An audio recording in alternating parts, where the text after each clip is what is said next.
Assalamualaikum warahmatullahi wabarakatuh.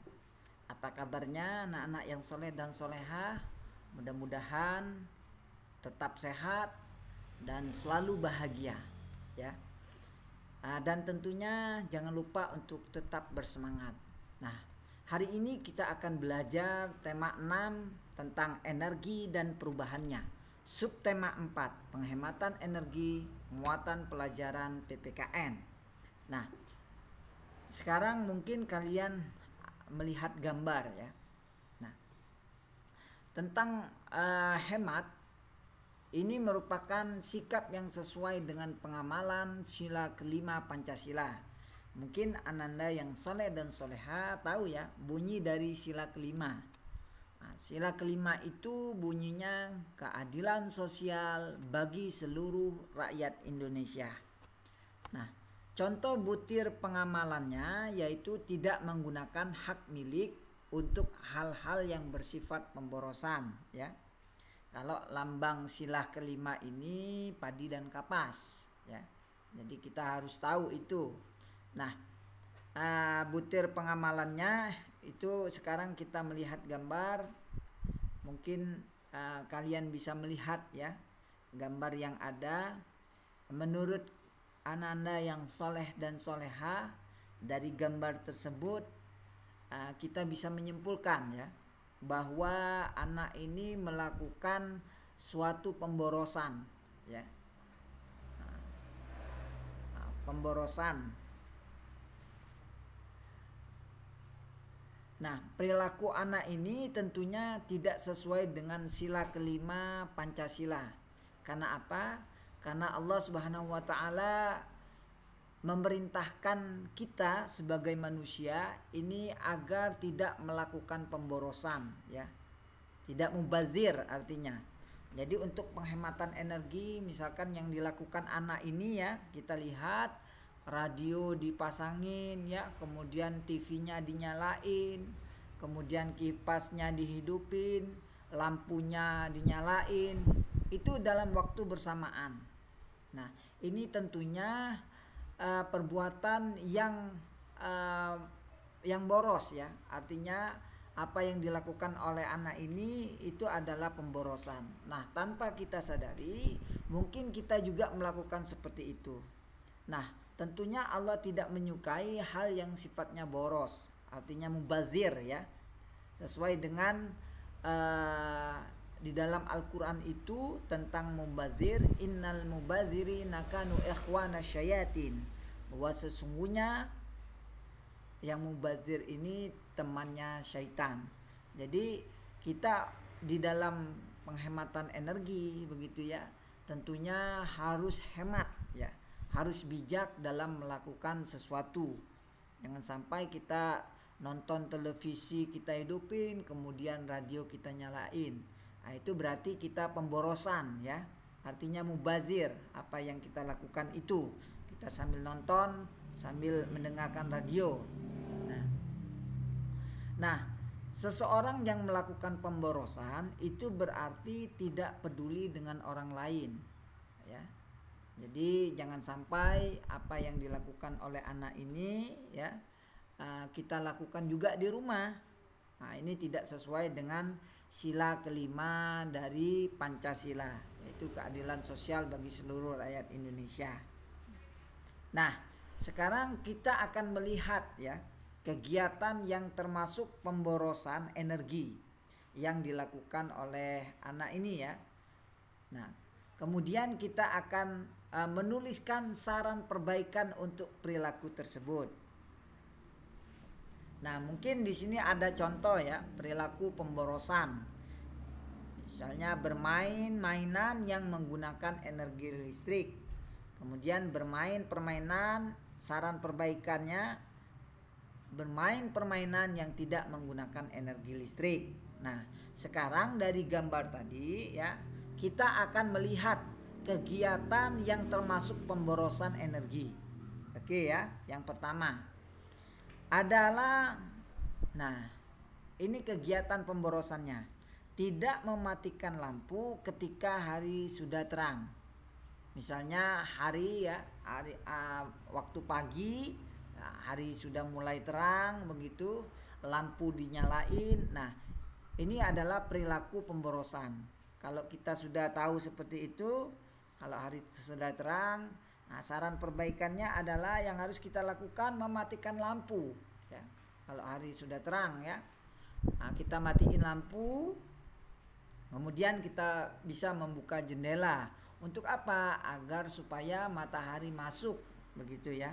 Sehingga rumah kita tetap terang gitu. Nah, kemudian yang kedua, kegiatan yang termasuk pemborosan dalam gambar itu adalah menyalakan dua lampu sekaligus ya. Kita bisa lihat anak itu menyalakan lampu dua sekaligus ya. Dalam ruang yang satu tetapi menyalakan lampu dua sekaligus. Nah, saran perbaikannya adalah kita menyalakan lampu secukupnya saja. Jadi ketika kita di dalam satu ruangan mungkin ada 3 atau 4 bola lampu. Nah, ketika kita sudah melihat sudah terang, secukupnya saja. Boleh kita nyalakan satu saja begitu ya di dalam ruangan. Ya. Kemudian kegiatan yang termasuk pemborosan energi yang lainnya yang dilakukan anak ini adalah membiarkan air mengalir di wastafel. Jadi kita lihat air mengalir di wastafel. Mungkin yang dilakukannya atau tidak tahu atau ini ya, yang pasti airnya mengalir di wastafel. Nah, untuk perbaikan, saran perbaikan kita harus menutup keran air setelah kita gunakan. Nah, mungkin setelah kita cuci tangan begitu ya, kita harus mematikan keran air. Jangan sampai air yang ada di wastafel itu keluar terus ya. Kita lupa untuk mematikannya. Itu kalau kita lupa berarti perilaku pemborosan ya. Kemudian yang keempat, kegiatan yang termasuk pemborosan energi itu ya di dalam gambar itu adalah bermain gadget, bermain HP sambil nonton televisi. Tapi Bapak yakin ya, Ananda yang soleh dan soleha di rumah tidak melakukan kegiatan pemborosan seperti ini. Artinya main HP sambil nonton televisi, ada yang seperti itu ya. Jadi saran perbaikan untuk kegiatan itu adalah memilih salah satu alat elektronik saja. Kalau mau menonton televisi silakan nonton televisi ya. Kalau mau main HP ya silakan bermain HP seperti itu. Jangan dilakukan dalam waktu bersamaan. Nah, sehingga kita bisa menghemat energi begitu ya. Atau menonton televisi sambil mendengarkan radio begitu ya. Nah, pilih salah satu saja dalam waktu bersamaan. Kemudian kegiatan yang termasuk pemborosan energi yang lainnya adalah membiarkan kipas angin menyala. Nah, ini yang sering terjadi ya. Ketika cuaca panas mungkin boleh saja ya kita menyalakan kipas angin. Tetapi terkadang mungkin kipas angin itu antara panas atau hujan gitu ya terus dipasang. Artinya kita harus menghemat energi ya, energi listrik terutama. Nah, ketika itu menyala, saran perbaikannya adalah mematikan kipas angin ya. Jadi kita matiin kipas angin. Kalau kita sudah segar ya, nggak kepanasan lagi, nah, silakan matikan kipas anginnya. Atau kita membuka jendela. Agar apa? Agar sinar matahari kemudian udara yang masuk ya melewati jendela, ventilasi udara kita itu bagus ya udaranya. Nah, seperti itu ya. Nah, itulah yang kegiatan termasuk pemborosan dan kita harus tahu bagaimana untuk perbaikan dari kegiatan itu ya. Nah, sekarang kita bisa melihat ya gambar ya. Gambar oke ya. Nah, ini ada gambar. Kita akan melihat gambar ini. Yang pertama adalah hak ya. Hak mendapatkan sumber energi makanan yang sehat ya. Kewajiban kita yaitu menghabiskan makanan yang sudah diambil gitu ya. Kemudian haknya mendapatkan air bersih, kewajiban kita menggunakan air dengan bijak atau tidak boros ya. Nah, kemudian ada lagi gambar ya. Di lingkungan sekitar kita mungkin ada pabrik, yang dimana pabrik itu kita lihat mencemari lingkungan ya. Nah, apa yang harus dilakukan? Hak kita itu adalah mendapatkan lingkungan yang sehat. Artinya lingkungan yang sehat itu wajib kita dapatkan ya.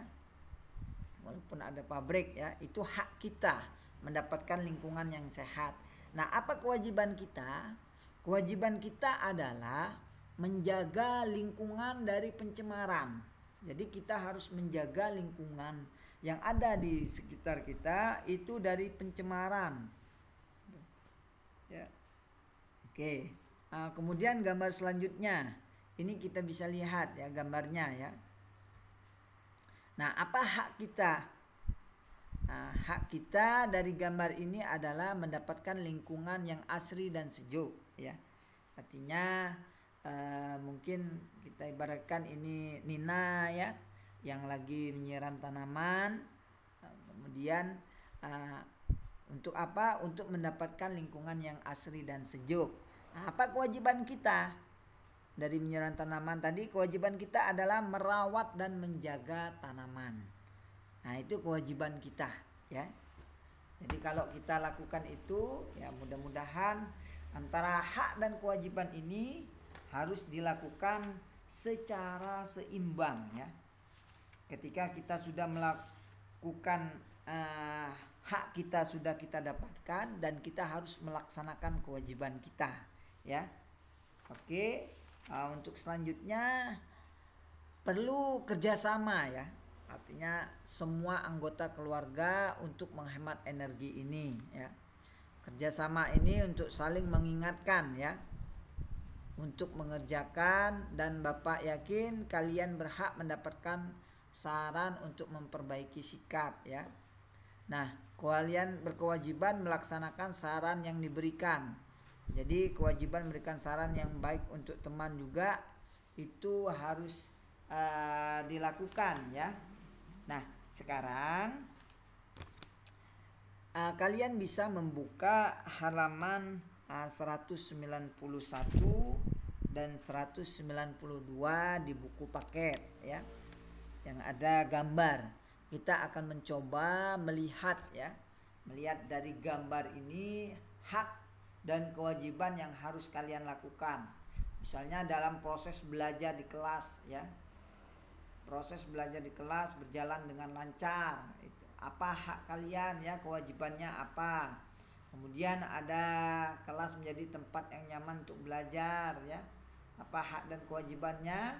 Memiliki tempat penyeberangan, memiliki lingkungan sekolah yang asri. Nah, ini untuk tugas kita hari ini ya. Artinya ada 4 item ini. Nanti silakan kalian tulis ya. Kalian tulis di bukunya itu apa hak dan kewajiban yang harus kalian lakukan ketika memiliki lingkungan sekolah yang asri. Kemudian ketika memiliki tempat penyeberangan yang aman, apa yang harus kalian dapatkan dan kalian lakukan. Artinya hak dan kewajiban kalian ya terhadap kegiatan ini. Nah, ini adalah tugas ya untuk kalian. Mudah-mudahan Bapak berharap ananda yang soleh dan soleha semua bisa menentukan ya hak dan kewajiban kalian di saat melihat gambar ya, melihat gambar yang ada. Oke, baik, mungkin untuk pembelajaran kita cukup sampai di sini ya. Mudah-mudahan bermanfaat, dan Bapak akhiri wassalamualaikum warahmatullahi wabarakatuh.